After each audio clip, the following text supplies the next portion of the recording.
Hello दोस्तों, मेरा नाम है सत्येंद्र और स्वागत करता हूं आप सभी का सत्या एक्सीलेंट यूट्यूब चैनल पे। आज की जो हमारी वीडियो होने वाली है ये आईटीआई छात्रों के लिए विशेषकर होने वाली है, क्योंकि आईटीआई के छात्र ये कंफ्यूज हो जाते हैं कि हमने 10वीं के बाद आईटीआई किया या हम 8वीं पास के बाद आईटीआई किया, अब हमें आईटीआई के बाद क्या करना चाहिए। तो आपके लिए कई रास्ते हैं, क्या आप रास्ता चुनते हैं तो आपको यहाँ पर क्या बेनिफिट मिलने वाली है, क्या आपको लाभ मिलने वाला है, ये जानकारी आपको इस वीडियो के माध्यम से मिलने वाली है। तो यदि आपको वीडियो के माध्यम से कोई भी जानकारी मिलती है, अच्छी लगती है, तो वीडियो पर एक लाइक जरूर कीजिएगा।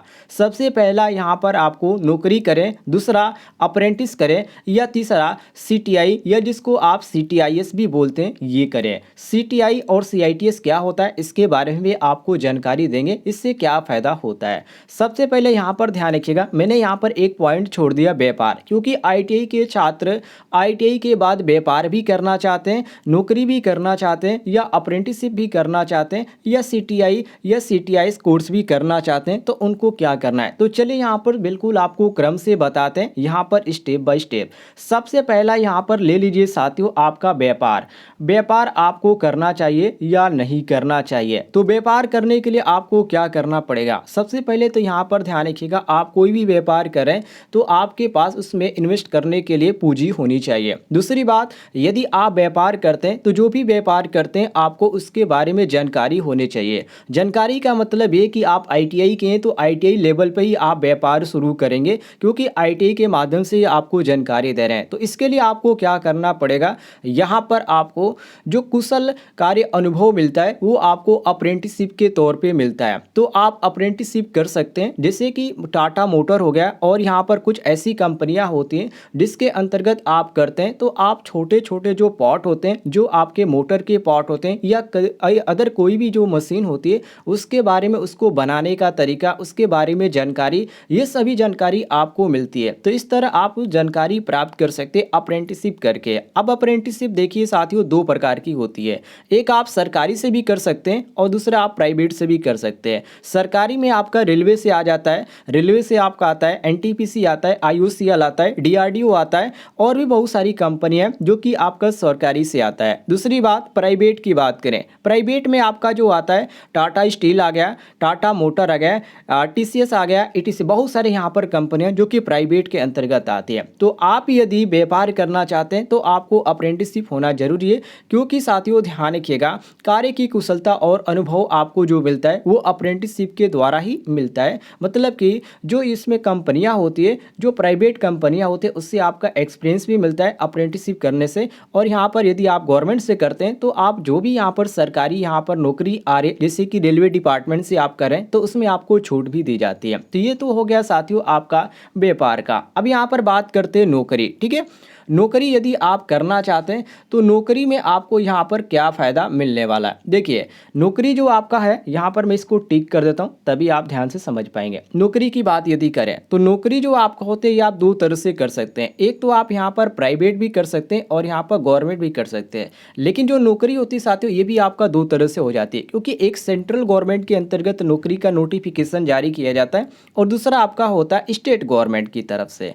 अब इसमें आप दोनों में भाग ले सकते हैं, लेकिन इसके लिए आपको करना क्या होगा ये ध्यान रखिएगा। नौकरी पाने के लिए वैसे तो आप सभी को मालूम है, जैसे कि ग्रुप डी की आपका एग्जाम चल रहा है तो आप इस लेवल का यदि तैयारी करते हैं तो आप यहाँ पर निकाल सकते हैं। ठीक उसी प्रकार आपका नौकरी ये होता है, आईटीआई के बाद यदि आप नौकरी करना चाहते हैं तो इसके अंतर्गत आपको तैयारी करना होता है। यदि सेंट्रल गवर्नमेंट के अंतर्गत यहाँ पर कुछ जॉब की वैकेंसी की बात करें तो जैसे कि रेलवे की तरफ से आ जाती है, इसके बाद एलपी हो जाता है, डीएमआरसी हो जाता है, डीआरडीओ हो जाता है, इसरो हो जाता है और एचएल हो जाता है, भेल हो जाता है, और भी बहुत सारी कंपनियां जो कि आपकी जो आती है ये आपके सेंट्रल गवर्नमेंट के अंतर्गत आती है। कुछ कंपनियां ऐसे जो कि स्टेट गवर्नमेंट के अंतर्गत आती है, जो स्टेट गवर्नमेंट के अंतर्गत आपका सरकारी नौकरी के अनुसार नोटिफिकेशन जारी किया जाता है, जैसे कि लाइनमैन का हो गया आपका। इसके बाद आपका टेक्नीशियन के अंतर्गत बहुत सारे यहाँ पर आपका पोस्ट होता है, उस पर आ गया, टेक्निकल हेल्पर का आ गया। इस तरह बहुत सारी जो यहाँ पर होता है वो स्टेट गवर्नमेंट के अंतर्गत भी होता है। तो इसके लिए आपको क्या करना पड़ेगा,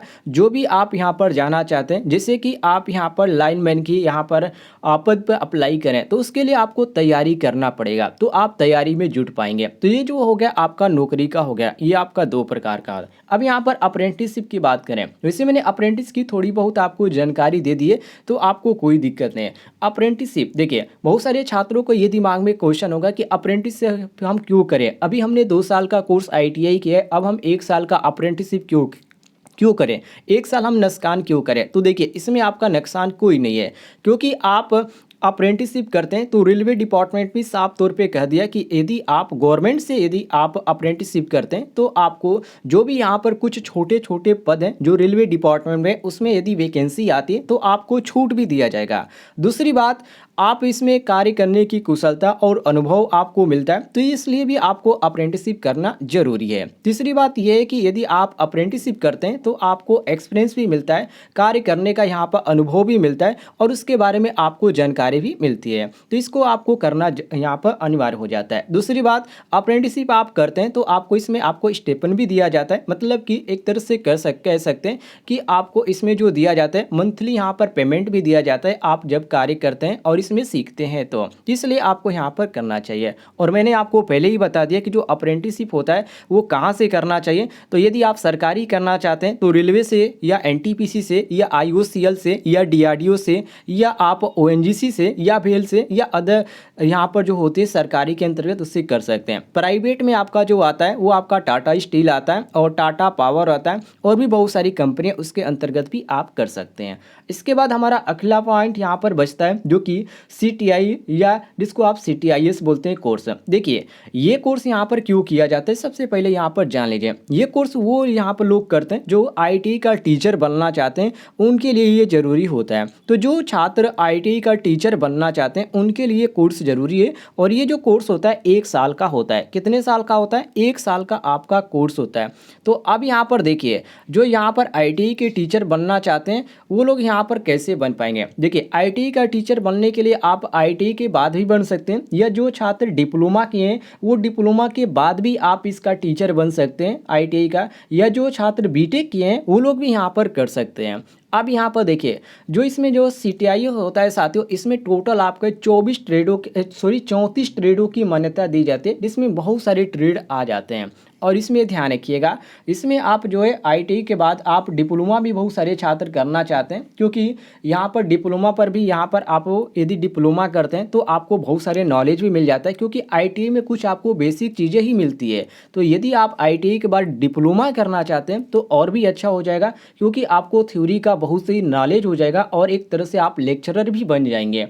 तो आप यदि ITI के बाद डिप्लोमा करना चाहते हैं तो भी आपके लिए अच्छा ही रहेगा। अब देखिए, यदि आप ITI के बाद डिप्लोमा करना चाहते हैं तो आपको यहाँ पर क्या बेनिफिट यहाँ पर मिलने वाला है। देखिए, जितने भी यहाँ पर ITI के बाद यहाँ पर डिप्लोमा करना चाहते हैं छात्र, उनके लिए यहाँ पर मैं बता दूं कि जो JEE की वैकेंसी आती है, यदि आप JEE की यहाँ बनना चाहते हैं तो जो JEE की वैकेंसी आती है तो JEE में आप फॉर्म को अप्लाई करेंगे तो वहाँ पर आपका ये कोर्स ज़रूरी होता है कि आपका यहाँ पर डिप्लोमा होना चाहिए। ठीक है, क्या होना चाहिए? डिप्लोमा होना चाहिए। तो यहाँ पर यदि आप JEE की यदि वैकेंसी का वेट करें तो आपको डिप्लोमा कंप्लीट करना होगा। और यदि आप डिप्लोमा करते हैं तो जो डिप्लोमा होता है साथियों, ये कितने वर्ष का कोर्स होता है?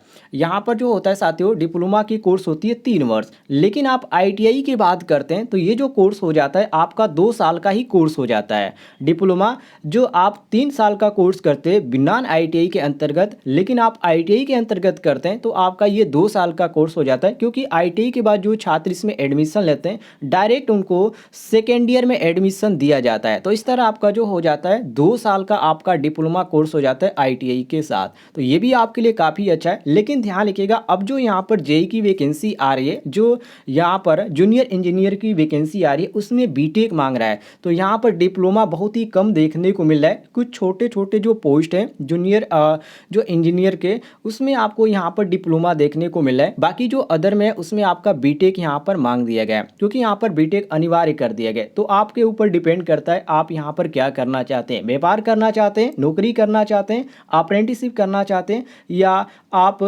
आईटीआई का टीचर बनना चाहते हैं। यदि आपको जानकारी पसंद आती है तो वीडियो पर लाइक कीजिएगा और ऐसे ही आप हेल्पफुल यहाँ पर जानकारी चाहते हैं जो आपको फ़ायदेमंद हो, आपको एक सही दिशा में लेके जाए, तो आप नीचे आपको एक रेड कलर का बटन दिख रहा होगा सब्सक्राइब वाला, उसको जरूर दबाएं और बगल में घंटी वाला आइकन को दबाकर ऑल नोटिफिकेशन पे क्लिक करें। आपको डेली कुछ ना कुछ इस चैनल के माध्यम से जानकारी दी जाती है।